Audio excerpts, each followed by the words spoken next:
fundamentalist Muslims around the world, people of the book, tend to have larger families than their secular counterparts. The evolutionary biology of sex is all about reproduction, which is sort of a mystery to me. If in fact we are hardwired to reproduce, why are so many people not interested in reproducing? For those of us who were raised to believe in the teachings of Thomas Malthus or Charles Darwin, for example, these trends are very hard to absorb. Some of the most intelligent people in the world are not interested in reproducing. Darwinism, for example, presumes that organisms always breed up to the limits of their resources.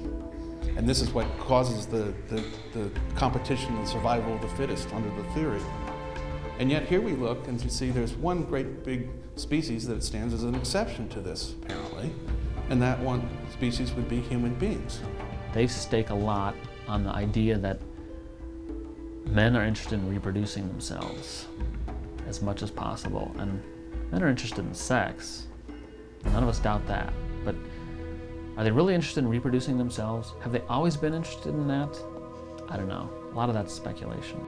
The only way you can sort of preserve the theory is to say, well, human beings are on the road to extinction. They're maladapted to their environment. Or you can say, as I just said previously, that certain kinds of human beings are on the way to extinction. In particular, people who, for lack of faith, don't go forth and multiply. We find ourselves at a crossroads. There's one way to turn this around, maybe, I'd call the Swedish model. That's one way. The other way is a return to traditional values, and specifically patriarchy, properly understood, which was a value system that at the end of the day persuaded both men and women not only to have children, but to take responsibility for them. There's not much you can say for the Swedish model that's encouraging. You know, the Swedish birth rate, despite these massive subsidies to parenthood, it's higher than in many other parts of Europe, but still not high enough to replace the population. When all is said and all is done, the demographic winter is really not about growing or shrinking populations. It's not about the economy.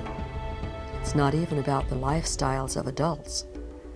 But rather, history will show that it is ultimately about the children, what children will yet be born.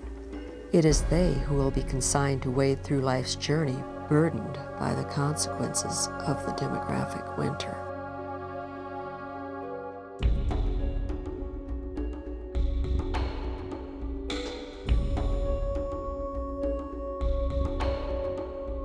I'm not quite a declinist as much as some people are, but I guess I'm sort of a perpetual optimist about these things. But I must say it is hard to see how these things are going to be turned around. It's one of those paradoxes. I mean, everything you look at life and the universe has cycles, and so does demographics, and so do countries and their development. You're going to gradually have the weakening of the West.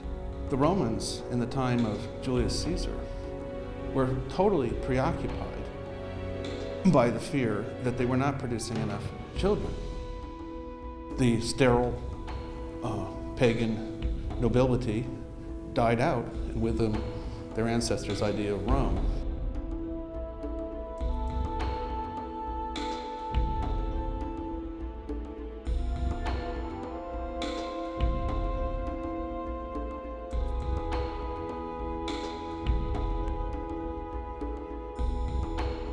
You look back in history and no part of the world stays dominant forever. I mean, Rome was great, and now they're, you know, Italy's doing well, but they're nowhere near leading the world. And Greece used to absolutely dominate innovation and philosophy and science.